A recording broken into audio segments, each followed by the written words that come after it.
Have you ever ordered bluefin tuna at sushi restaurants and wonder why it costs so much?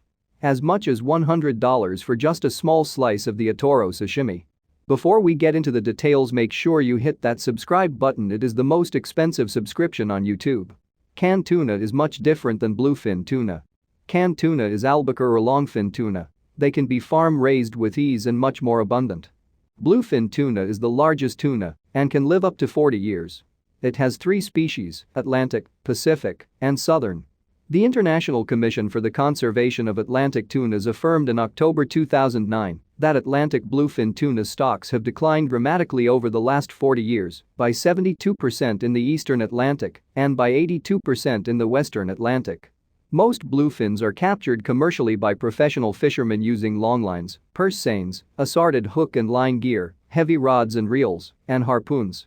Bluefin tuna have been recorded at up to 680 kilograms, 1,500 pounds, in weight and rival the black marlin, blue marlin, and swordfish as the largest perciforms.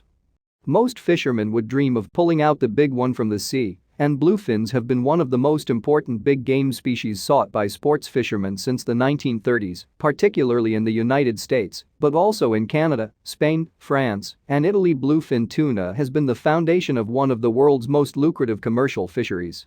Medium-sized and large individuals are heavily targeted for the Japanese raw fish market, where all bluefin species are highly prized for sushi and sashimi. Main factor that makes it so expensive is the supply and demand, or they call it the sushinomics. Because the bluefin tuna are overfished, their population has decreased and is facing endangerment. Akami is a part of bluefin tuna that refers to lean red meat. This is the main part of the fish, so it's more readily available than the other parts. Akami is typically used atop rice in sashimi or nigiri. In a sushi restaurant, if you order maguro, a broad term for tuna, you will get akami from whichever species of tuna they have on hand.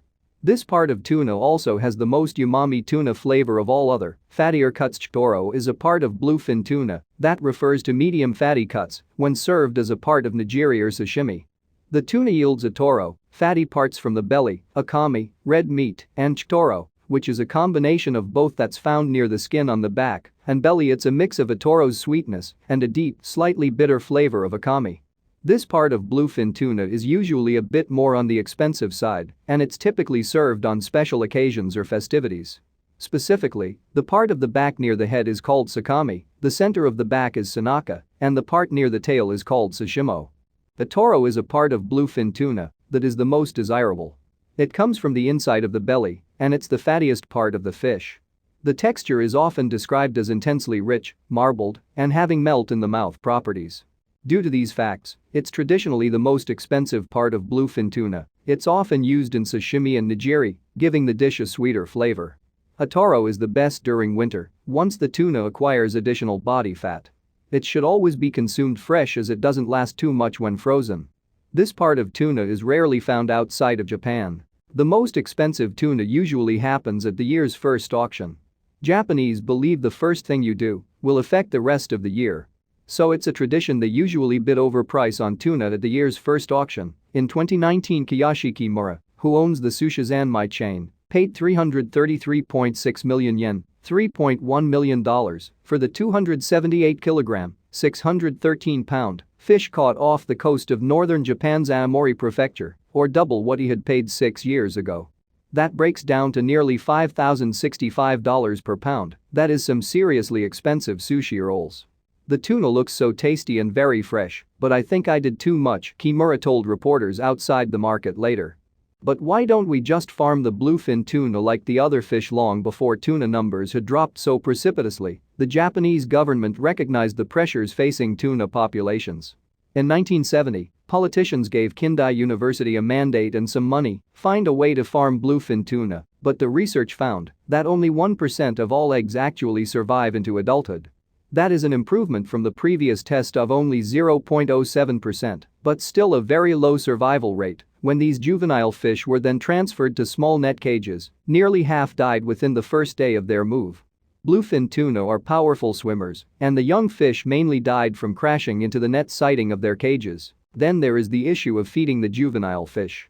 One reason salmon aquaculture has been so successful is that young salmon have well-developed digestive systems from a very young age. Young tuna, however, need to eat live food. If they don't get to eat live food, they can eat each other, something that the Kindai researchers quickly learned. This is why farming bluefin tuna is still very expensive, but still, we need a solution to our eating habits, or else we might just eat another species to extinction. While its farming is not natural, it's probably the only way to lessen the impact on this species. Unless we can stop eating them altogether. Scientists also estimated that just 110,000 adult Pacific bluefin tuna remain in all of the Pacific Ocean. While having money means you can afford many things, you should still consider the impact it has on the world so the generation that follows can have these things. So you need to make sure to hit the subscribe button so you can know what expensive things to eat or not eat.